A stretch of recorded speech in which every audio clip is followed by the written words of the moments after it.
जय Sai Ram everyone, welcome to बंदे हैं हम साई के। गुरु पूर्णिमा की आप सभी को बहुत सारी शुभकामनाएं।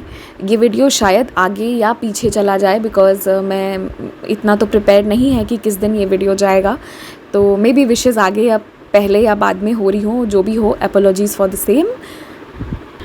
एंड इसी के साथ शुरू करती हूँ बाबा की कुछ प्यारी प्यारी अनुभूतियाँ। आज मैं अपनी अनुभूति भी सुनाऊंगी और कुछ डिवोटीज़ के एक्सपीरियंसेस भी सुनाऊंगी। आप लोगों ने देखा होगा पिछले 2-3 दिन पहले जब मैं साई संदेश कर रही थी बाबा के आशीर्वाद से, तो एक पर्पल ड्रेस वाले श्री साईं बाबा जी जो हैं, उनकी फ़ोटो मैंने लगाई हुई थी। वो फ़ोटो एक मेमोरेबल फ़ोटो है। हमारे ही इस बंदे हैं हम साई के फैमिली से एक डिवोटी हैं, या साई परिवार से एक डिवोटी हैं कह सकते हैं। तो उन्होंने अपने हाथों से स्टिच करा था और बाबा जी को जब वो पूछ रही थी कि बाबा कब पहनोगे तुम, और जब इन्होंने पूछा है उसके बाद ही जो है बाबा सीधा पहन कर इनको दिखाएं कि देख मैंने पहन लिया। तो वो जो शॉल वाला फ़ोटो है वो मैं वापस लगाऊंगी और उससे जुड़ी एक अनुभूति सुनाती हूँ। सुनकर मुझे भी हंसी आ गई थी। एक दिन साई संदेश आया था ना कि तुम जहाँ काम करते हो उस जगह को साफ रख के काम करो, ठीक है। ये संदेश आया था और ये उस समय की बात है जब ये उस शॉल को स्टिच कर रही थी। तो था ऐसा ना कि जिस टेबल पे ये स्टिच करती थी, थोड़ी दूर, जितने दूर बाबा जी के शॉल को जितने दूर वो यूज़ करती थी, बस उतना दूर साफ़ था। बाकी जो दूसरा हिस्सा था उस टेबल का, उस पर बहुत सारे सामान पड़े हुए थे। तो बहुत सारे सामानों के बीच में ये स्ट्रगल करके, मतलब उतना दूर तो साफ़ था, बट एक होता है ना कि पूरा टेबल आपका है और उसकी जगह सिर्फ हाफ़ टेबल आपका है, तो वो सिर्फ हाफ़ या उससे भी कम जो भी स्पेस था उस पर कर रही थी। तो बाबा ने ये संदेश तब इन्हें दिया था कि तुम इस टेबल को साफ़ करके करो। और ये तब की बात है जब ये उस शॉल पर लेस लगा रही थी। तो इससे जुड़ी इनकी एक ये अनुभूति है जो बहुत सुंदर है। अब मैं इसके बाद ये एक्सपीरियंस मैं इसलिए शेयर कर रही हूँ क्योंकि इन्होंने बहुत दिल से शॉल बनाया था और मुझे भी ये चीज़ बहुत अच्छी लगी कि बाबा ने एक्सेप्ट किया। अगर उनकी जगह रखकर कोई भी अपने आप को अगर हम में से देखेंगे ना, तो हमें कितनी खुशी होगी कि हमने इस तरह से स्टिच करा और फिर बाबा ने उसे एक्सेप्ट किया। ये बहुत बड़ी बात है। तो इसलिए ये पिक्चर, ये एक्सपीरियंस एक मेमोरेबल एक्सपीरियंस रहे, इसीलिए मैं इसे स्पेशली यहाँ पे शेयर कर रही हूँ। और इसके बाद अब आते हैं एक बहुत ही आश्चर्य में डाल देने वाला एक और अनुभव। तो ये जो डिवोटी है ना, ये दूसरे डिवोटी का अनुभव है। वो यहाँ इंडिया में नहीं रहती हैं, वो बाहर रहती हैं। तो उन्होंने मुझे ना बाबा के चरण पादुका के पिक्चर्स भेजे। मुझे एकादशी थी, महाराष्ट्र में विट्ठल जी की बहुत पूजा होती है उस दौरान। और उसके अलावा एकादशी के अलावा गुरु पूर्णिमा नहीं, और क्या था, ईद का टाइम था ना, बकरीद का जो भी था। तो खैर एकादशी का टाइम था एंड ये जो है बाबा ये उस डे के लिए स्पेशली साबूदाना की खिचड़ी बना रही थी, ठीक है। तो खैर जो भी उनके घर में हुआ वो तो मैं आपको बाद में बताऊंगी। सबसे पहले ये बताती हूँ, इन्होंने अपने घर के बाबा के श्री पादुका के दर्शन मुझे भेजे और इतने सुंदर दर्शन मुझे भेजे, तो मुझे भी बड़ा सुंदर लगा, ठीक है। और बहुत सारे लोग बहुत सारी पिक्चर्स अपने घर के बाहर के कहीं भी भेजते हैं। और व्हाट्सएप पे क्या होता है ना कि हम जो है वो जो चीज़ महसूस कर रहे हैं, हम अपनी इमोशंस को नहीं लिख सकते। इवन इफ़ आई मीन जय साई राम, एकदम दिल से आई कैन मीन, पर वो हम मैसेज में ज़ाहिर नहीं कर सकते। वही बात होती है ना, मैसेज में आप अपनी फीलिंग्स को बहुत हद तक नहीं बता सकते हो। तो मैं बहुत खुश हो गई देख कर कि अरे वाह, इतने सुंदर बाबा के पादुका के दर्शन मिले हैं। और वो भी जो लोग बाहर भी रह रहे हैं, अब्रॉड भी रह रहे हैं, वो भी इतना मेंटेन कर रहे हैं, इतने अच्छे से रख रहे हैं। So I was very happy about it. उसके बाद उन्होंने नीचे एक मैसेज लिखा था कि ये बाबा जी ने ये मेरे घर की पादुका है नहीं, मतलब ये ऑलरेडी उनके घर पे मतलब पहले से प्रतिष्ठित पादुका नहीं है बाबा की, वो बाबा ने उस फॉर्म में उन्हें दर्शन दिया है।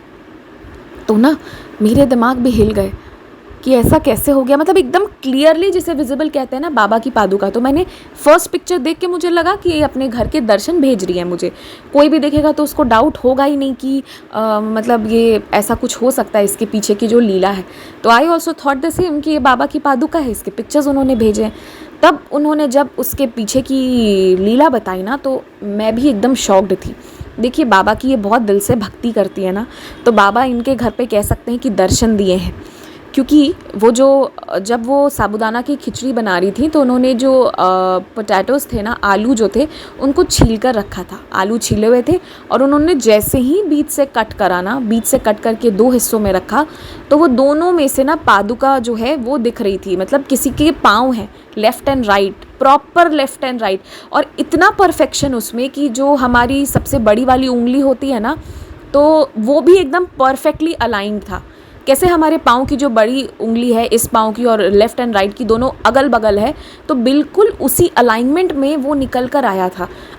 अगर वो नहीं बताती कि ऐसी कोई लीला हुई है तो मैं पकड़ नहीं पाती कि ये मुझे लगा कि एक वाइट स्टोन पे ना उन्होंने स्पेशली कार्व करवा के बाबा के चरण पादुका रखे हैं।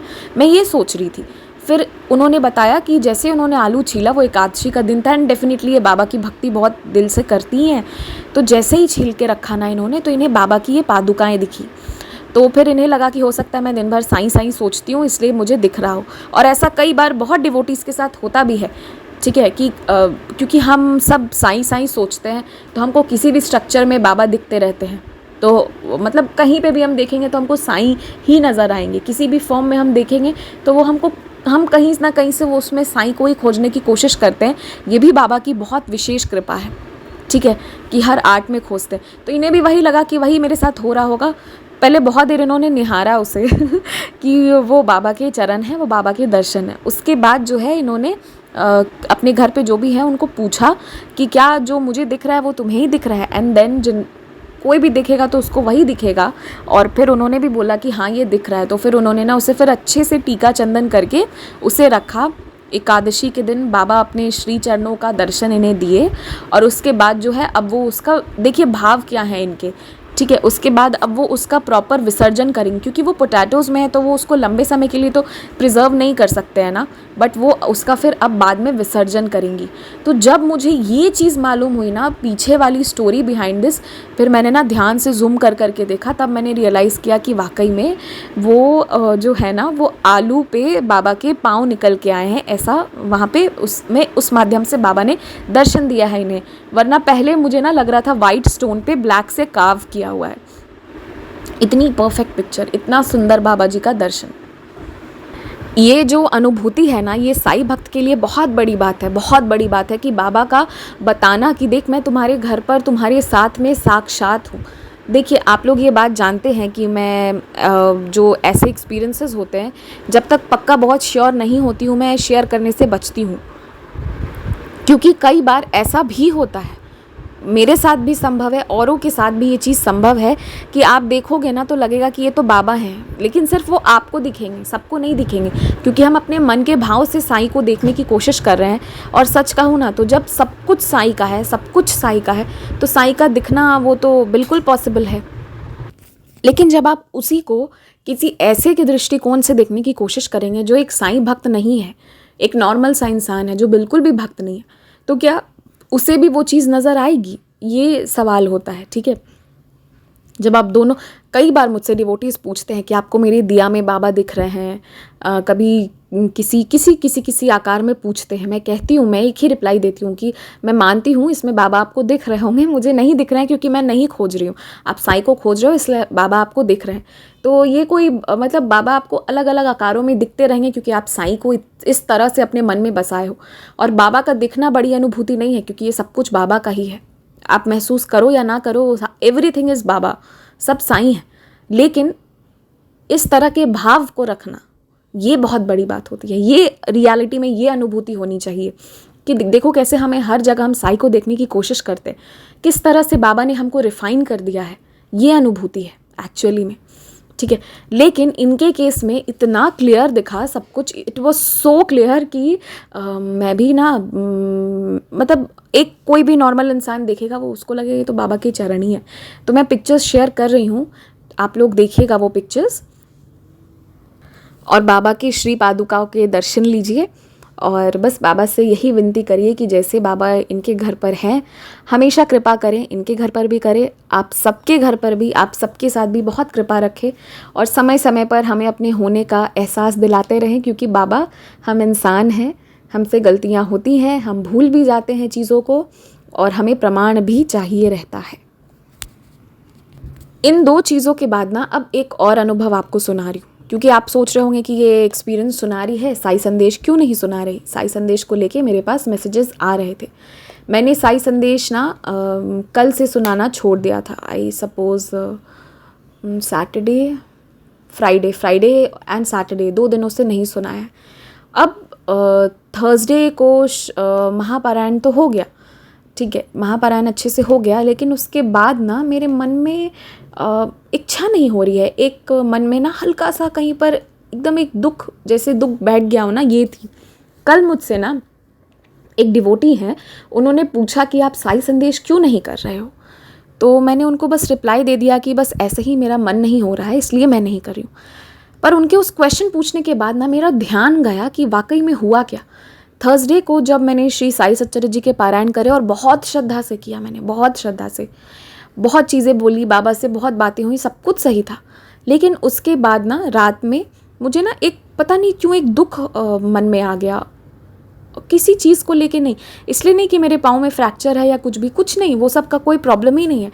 मैं बहुत खुश हूँ बाबा के आशीर्वाद से, सारी चीज़ों के बावजूद भी। लेकिन फिर भी एक दुख था, एक उदासी ऑटोमेटिक आ गई और मुझे कुछ समझ में नहीं आया कि क्या हुआ, ठीक है। और जो नीलम दी ने साई संदेश भेजे थे, बस मैंने उनका वीडियो किया और अपलोड कर दिया। वो भी करने का मन नहीं हो रहा था, मन में ये आ रहा था कि ये भी अपलोड नहीं करूं, लेकिन फिर भी मैंने कर दिया। क्यों किया मुझे नहीं पता, बट ठीक है, सोचा चलो कर देते हैं, सब वेट करते हैं, मैं नहीं तो कोई और ही सही, किसी ना किसी वॉइस में जाए, बाबा की कृपा से, बाबा के आशीर्वाद से।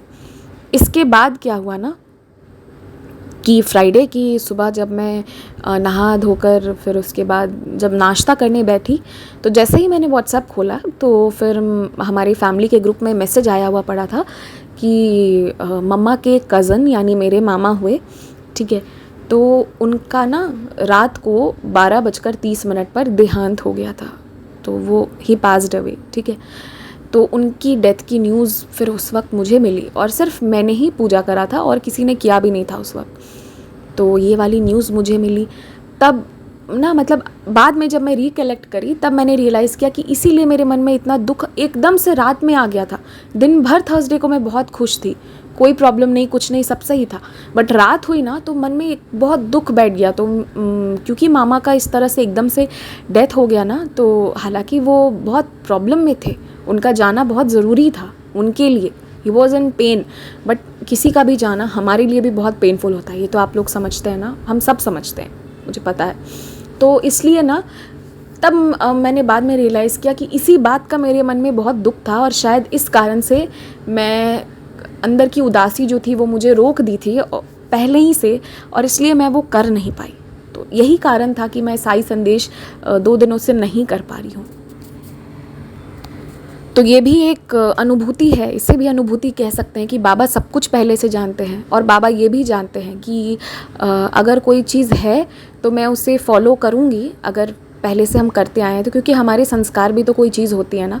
तो ऐसे डेथ होता है तो जो बेटियां होती हैं उनके घर पे सिर्फ 3 दिन मानते हैं, उससे ज़्यादा नहीं मानते हैं, वो भी मतलब होता नहीं है, लेकिन फिर भी आपके कोई रिलेटिव चले, किसी का ऐसे होगा तो हमारा मन भी तो नहीं मानता है ना, तो हम वो चीज़ फॉलो करते हैं।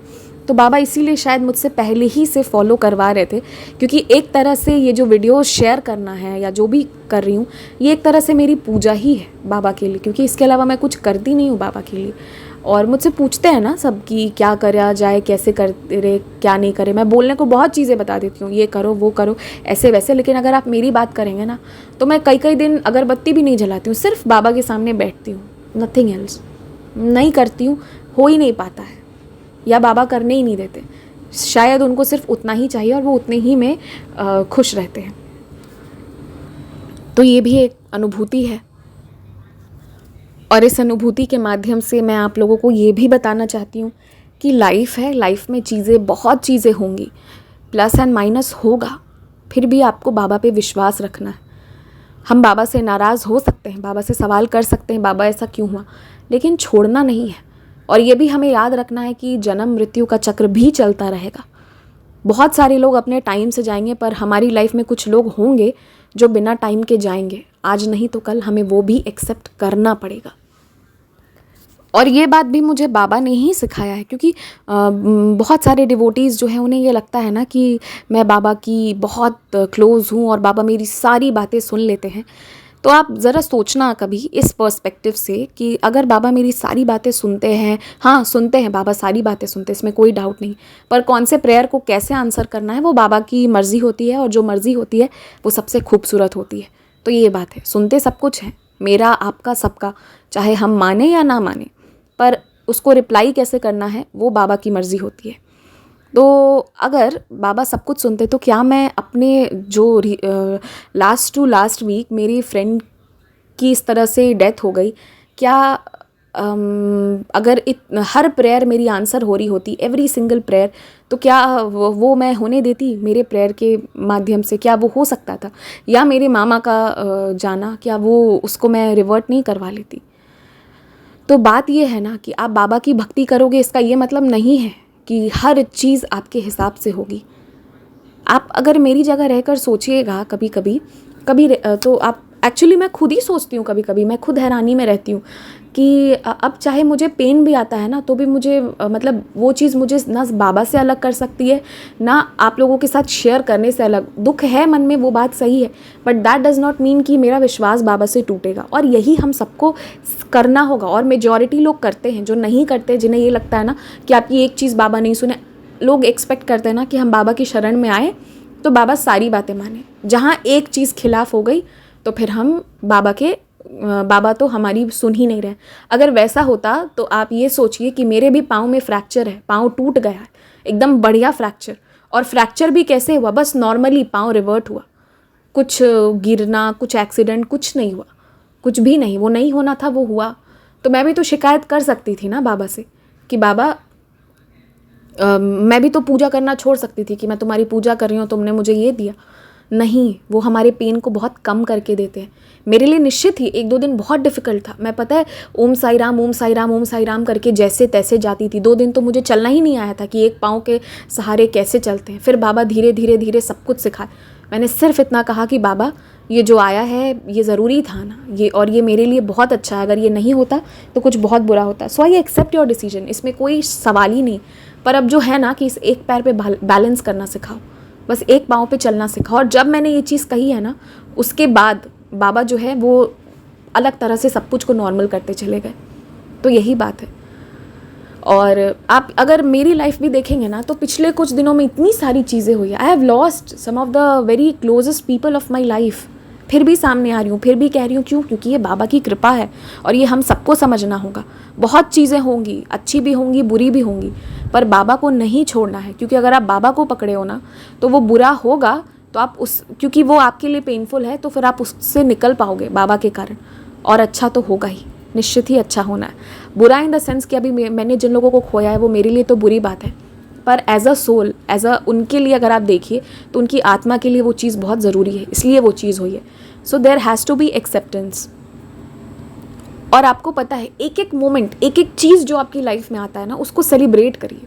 उसको मतलब ऐसे में मत लीजिए कि ये क्या वो क्या, मतलब हमेशा बड़े एक्सपेक्टेशंस रखिए, बिल्कुल रखिए, लेकिन जो छोटी चीज़ें भी आ रही है ना, उसको भी आप सेलिब्रेट करिए। इसका मुझसे अच्छा कोई एग्जाम्पल नहीं होगा, और ये मैं करती हूँ, इसलिए मैं शेयर कर रही हूँ।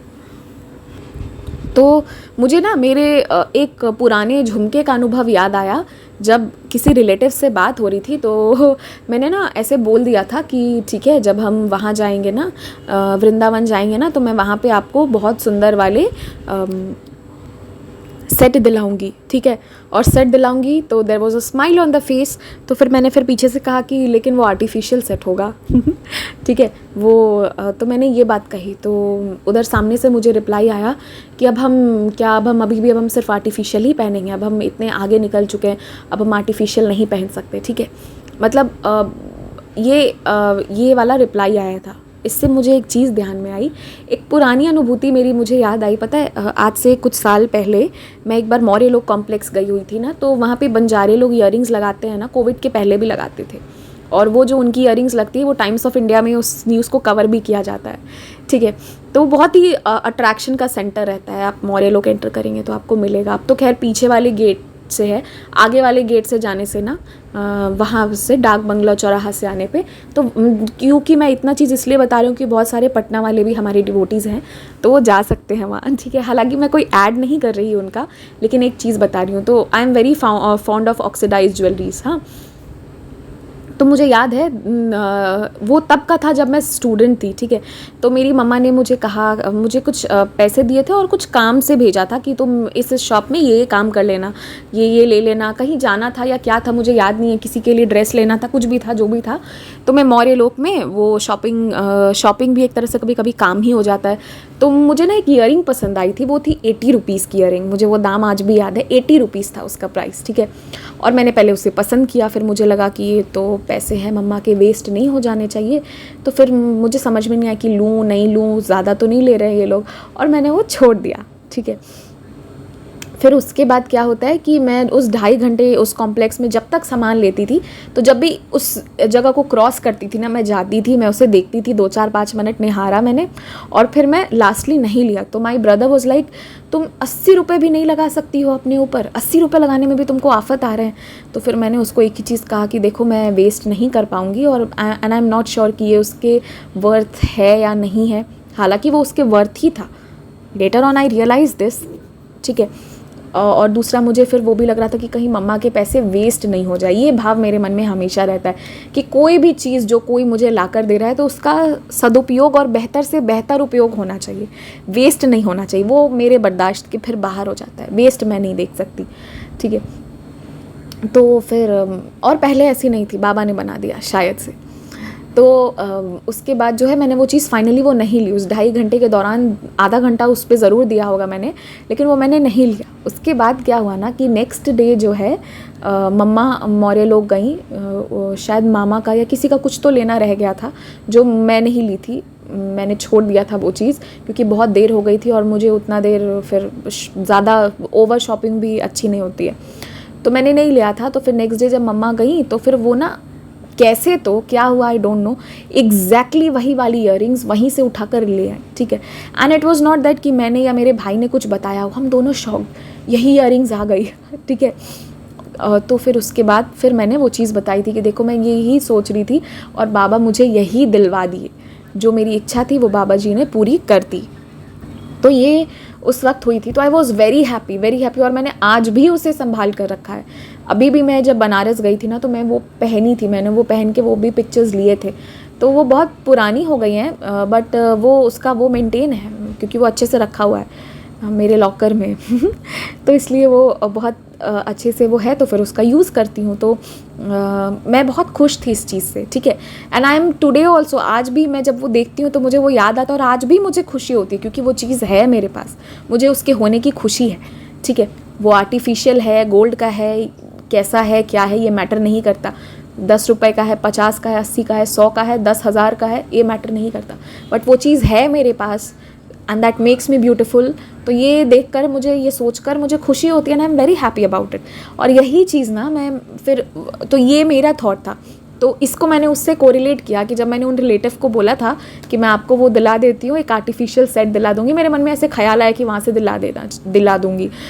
तो फिर दे वर लाइक, अब हम मतलब वो खुश नहीं थे उस बारे में, ठीक है, हो सकता है कि आपके एक्सपेक्टेशंस गोल्ड पहनने के हों, वो सब बात सही है, होना भी चाहिए, जो भी इच्छा है वो इसी धरती पे पूरी करना है, तो उसको कर लेना है।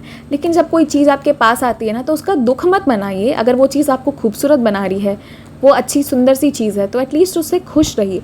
तो हम ना, ये एक छोटा सा एग्जाम्पल मैंने दिया, ठीक है। और इससे मैं आपको ये बताना चाहती हूँ कि जो छोटी छोटी चीज़ें भी हमारे पास आती हैं ना, अगर हम उससे दुखित होंगे तो वो फिर अच्छी बात नहीं है ना। हमें तो खुश होना चाहिए कि ठीक है, वो चीज़ भी मेरे पास आई।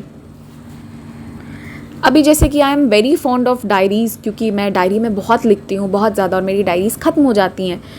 तो फिर मेरी डायरी शिरडी वाली ऑलमोस्ट ख़त्म होने पे आ गई थी, तो फिर मैं सोच रही थी कि अब मैं नया डायरी लूँगी।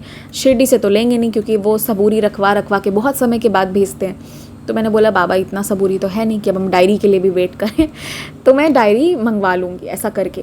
ठीक है, फिर मेरा बर्थडे आता है तो मेरी फ्रेंड ने मुझे बहुत सुंदर बड़ा सा एक डायरी दिया, तो फिर मेरे पास हो गया वो डायरी। तो फिर अब वो मेरे लिए फिर अभी के लिए वो सफिशिएंट था कि ठीक है ये डायरी बहुत ज़्यादा है। फिर मेरे दूसरे फ्रेंड ने भी मुझे वही डायरी और पेन गिफ्ट कर दी। तो अब जब दूसरी बार मुझे वो चीज़ मिली तो मुझे खुशी हुई कि ठीक है ये एक एक्स्ट्रा रखा रहेगा इस साल, क्योंकि वो बड़ी सी डायरी है जो पहली फ्रेंड ने दी थी, तो इस साल नहीं तो नेक्स्ट ईयर यूज़ कर लूँगी, बात ख़त्म। तो अब उसके लिए मैं खुश थी कि ये अच्छा सा गिफ्ट मिला है। लेकिन कुछ लोगों का पर्सपेक्टिव ये होता है ना कि ये तो है ही, तो इसमें क्या कोई बड़ी चीज़ है, कुछ अच्छा हो जाता, कुछ अच्छा, ये वाला पर्सपेक्टिव को हटाइए। मैंने ये भी स्टडी किया है बहुत लोगों में, ठीक है, सिर्फ अपने ही घर वालों में नहीं, बाहर वालों में भी मैंने ये चीज़ देखी है। जो अच्छी चीज़ें, जो अच्छे आशीर्वाद आपके पास आ रहे हैं, एटलीस्ट उसका दुख मत मनाइए, उसके लिए खुश रहिए। बाबा आपको जो दे रहे हैं उसके लिए बहुत खुश रहिए, और फिर आप रियलाइज़ करेंगे that you are very rich, you have abundance, सब कुछ है आपके पास। और हमारे बाबा इतने प्यारे हैं ना कि वो किसी चीज़ की किसी भक्त को कमी नहीं होने देते। तो ना बाबा पे विश्वास रखिए, बाबा पे विश्वास रखिए, और बाबा की ऐसी कृपा है ना कि आप रखें या ना रखें इससे कोई फ़र्क नहीं पड़ता, वो रखवाएंगे विश्वास उन्हें जब रखना होगा वो विश्वास रखवाएंगे। जब परीक्षा की समय आती है ना तो थोड़ा सा धैर्य बना के रखिए। जो डिफ़िकल्ट सिचुएशन जब भी आए तो याद दिलाइए कि अरे यही तो सिचुएशन है जब मुझे सबूरी रखना है और विश्वास रखना है, अभी तो बाबा डील करेंगे इससे, बस इतना ही करके छोड़ दीजिए, बाकी सब साईं की मर्ज़ी, सब साईं की कृपा। अगर आप लोग अभी आजकल एक एग्जाम्पल इसका दे रही हूँ, हालांकि वीडियो बहुत लंबा हो गया है, फिर भी आज इसको आधा घंटा कर ही देती हूँ। बहुत सारे जो लोग सोशल मीडिया पर हैं, आपने ये रियलाइज़ किया होगा कि सोशल मीडिया पर ना कोई भी आएगा, कुछ भी लिखेगा, लिख के चला जाएगा, ठीक है। तो एक तरह से हमारा अब्यूज़ हो रहा है। तो एक समय पे ना मेरे दिमाग में भी ना उस चीज़ के कारण बहुत प्रॉब्लम आती थी। जब इनिशियली मैंने साई संदेश करने शुरू करे थे ना, तो मुझे ये पता है कि कहाँ से चीज़ें करवाई जा रही थी या कहाँ से हो रही थी, मैंने माफ़ किया सबको। लेकिन ना उस वक्त लाइक्स और डिसलाइक्स दोनों एकदम हाईलाइट पे रहते थे, और मैंने कभी छुपाया नहीं, मैंने कोई सेटिंग्स नहीं करी। अब डिसलाइक दिखता नहीं है कि कहाँ पे है, कितना है, क्या है, पर वो डिसलाइक बटन भी रहता तो मुझे कोई दिक्कत नहीं थी, हम उसे भी एक्सेप्ट करते। पर ना कोई इंसान जो है इतने श्रद्धा से अगर सर्व कर रहा है, क्योंकि वो मेरे लिए बिजनेस ना था ना है, वो मेरे लिए श्रद्धा थी, फिर भी उस पर ना डिसलाइक्स करने वाले लोग आते थे। एक एग्जाम्पल दे रही हूँ बस, इसे एग्जाम्पल के तौर पे। तो उस वक्त ना थोड़ा सा लग जाता था कि ये डिसलाइक्स पे ध्यान जाता था स्टार्टिंग में, फिर बाबा ने उससे भी निकाल दिया। फिर जब सोशल नेटवर्किंग साइट्स थोड़ा सा लाइफ में हैम्पर करना शुरू की तो बाबा ने उससे भी हटा दिया, और आज तो ऐसी आदत है कि किसी सोशल मीडिया की ज़रूरत ही नहीं है। मतलब अब बाबा बिल्कुल किसी भी एडिक्शन से हटा दिए, ये बाबा ट्रांसफॉर्म करते हैं, इस तरह से बाबा हमें रिफ़ाइन करते हैं। लेकिन आप ये मानिएगा ना, आप सब मानते होंगे कि जहाँ पे खुली आज़ादी लोगों को मिल जाती है तो कुछ लोग आईडी बदल के या जैसे भी जो भी आता है लिख के चले जाते हैं, and sometimes it is very difficult for us to handle. आप मेरा ही केस देखिएगा ना तो मुझे हंसी भी आती है बोलने में, पर बहुत लोग आते हैं मेरे पास, बहुत लोग, मतलब इतना भी बहुत नहीं, पर हाँ हर साल 2-3-4 लोग तो ऐसे मिल ही जाते हैं जिनको बाबा ये बता के जाते हैं कि शी इज़ योर सोलमेट मेरे बारे में, ठीक है। तो मुझे फिर हंसी आती है कि बाबा उधर तो बोल दिया, इधर क्यों नहीं आते हो बोलने, मुझे तो नहीं बता, और एक साथ 5 लोगों को साल में एक बाबा बता के जा रहे हैं। तो सोचिए कि इस तरह से भी लोग जो हैं वो आपको एक्सप्लॉइट, आपको परेशान करने की कोशिश करते हैं, ठीक है। और सोचिए फिर बाबा कहाँ खड़ा कर देते हैं। मतलब मैं पहले वो इंसान थी जो कितना बहुत रिजर्व था ना, मतलब ये सारी चीज़ों को हैंडल करने की आदत नहीं थी इस तरह से। और 2021, 2022 हर साल कुछ ना 4-5 लोगों को, नहीं भी तो अभी इतने 3-4 सालों में नहीं भी तो 8-9 बंदे ऐसे होंगे जिनको बाबा ये बता के चले गए कि यही तेरी सोलमेट है, यही तो है वो, और मुझे कुछ बताया ही नहीं। तो मतलब इस तरह से भी आपको तंग करने लोग आते हैं, और डिवोशनल हो या कुछ भी हो फिर भी लोग आएंगे, लोग ये जानते हुए कि ये गलत काम है, और ये जो इंसान जिसके साथ मैं गलती करने जा रहा हूँ ये ईश्वर का बहुत प्यारा बच्चा है, फिर भी लोग आपके साथ गलत करने आएंगे, क्योंकि वो अपने अहंकार, अपने घमंड, अपने कर्मों के कारण भूल जाते हैं कि बाबा से बड़े नहीं हैं वो। पर वहाँ आपको याद रखना है कि आपके पक्ष में बाबा हैं और किसी की ज़रूरत नहीं है। श्रीमद् भागवत गीता में भी यही था ना, अर्जुन को कहा था ना श्री कृष्ण ने कि तुम्हारे पक्ष में तो मैं खड़ा हूँ, क्यों डर रहे हो। तो वही चीज़ हमको भी याद रखना है कि सामने 100,000 लोग हैं, कोई भी है, कैसा भी है वो इंसान, कितना भी पावरफुल क्यों ना हो, कोई फ़र्क नहीं पड़ता। हमारे पक्ष में बाबा खड़े, हमें ये याद रखना होगा। और हर बार ऐसे लोगों से ऐसे ही करके निकला है मैंने, ठीक है। और अब लोग कह जाते हैं तो कोई मतलब वो सरप्राइजिंग बात नहीं है मेरे लिए। मुझे हंसी आती है, बहुत ज़ोर की हंसी आती है, फिर भी मैं उनकी भी बेइज्जती नहीं करती हूँ। मैं बस इतना ही कहती हूँ कि ठीक है, जब बाबा मुझे बताएंगे तो स्वीकार करूँगी, बस इतना ही कह के निकल लेती हूँ। बाबा भी हंस देते हैं, मैं भी हंस देती हूँ, बात ख़त्म। हालांकि मेरी ज़िंदगी में एंट्री लेना इतना आसान तो है नहीं, और फिर मैंने जो भी माना है सब कुछ साईं को माना है, तो ऐसे ही तो कोई आ नहीं सकता है। बाबा किसी को भेजेंगे नहीं भेजेंगे, जो भी है सब साईं की कृपा से, और सब साईं की कृपा से ही होगा, आज भी आगे भी। ये बहुत सिंपल सा मेरी लाइफ का है, और मेरी लाइफ की एक बाउंड्री है, उसके अंदर कोई नहीं आ सकता है। सिर्फ बाबा हैं और बाबा ने मना कर रखा है तो कोई नहीं आ सकता है, सिंपल सी बात है। फिर भी इस तरह की चीज़ें होती हैं, हम सबके साथ होती हैं। लोग हर लेवल पे एक्सप्लॉइट करने की कोशिश करेंगे, एंड वहीं पे आपको वीक नहीं होना है, वहीं पे आपको स्ट्रॉन्ग रहना है। You have to fight back. और कभी कभी फाइट नहीं भी कर पाएंगे, कभी कभी दुख भी होगा, कभी कभी कमज़ोर भी महसूस करेंगे, वो बहुत नॉर्मल है, मैंने भी किया है कभी कभी। फिर भी बाबा को पकड़े रहना है। बाबा सबसे आपको निकालेंगे, इतना पॉलिश्ड आपको बनाएंगे ना बाबा, इतना सुंदर बनाएंगे बाबा, आपको ना खुद से प्यार हो जाएगा, आपको लगेगा यार मैं ही सबसे सही इंसान हूँ, and you will say I love me. यही होगा, यही होता है, बाबा इतना सुंदर बना देते हैं। तो बाबा से बस प्यार करिए, बाबा पे विश्वास रखिए, ट्रस्ट में कुछ गलत नहीं होगा, कुछ भी नहीं।